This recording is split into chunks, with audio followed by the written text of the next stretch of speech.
इस वीडियो में हम देखेंगे दो वैल्यूज़ को एक्सेल में मल्टीप्लाई कैसे करते हैं, ज़रब कैसे देते हैं। ये बहुत ही आसान है, इसमें कोई मुश्किल नहीं है। सिंपली एक वैल्यू को दूसरे से कैसे ज़रब देते हैं ये देखते हैं। ये इस सेल में ऊपर वाली इन दो वैल्यूज़ को मैं मल्टीप्लाई करूँगा। इसके लिए मैं इधर इज इक्वल टू का साइन दबाऊँगा और ये है वैल्यू ए, आप इसको ज्यूम कर रहे हैं इसको, और फिर स्टार का एक साइन है आपके नम पैड पे कीबोर्ड के, उसको प्रेस करूँगा स्टार, और फिर दूसरी वैल्यू मैं सेलेक्ट करूँगा।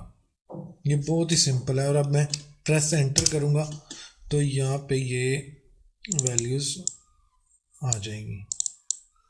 इसमें टेक्स्ट थोड़ा बड़ा है, इसको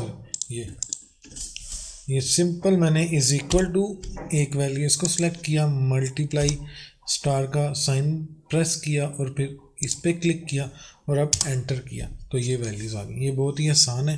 उम्मीद है मेरी वीडियो आपको पसंद आई होगी। मेरे चैनल को सब्सक्राइब करें, वीडियो को लाइक और शेयर करें। Thank you so much.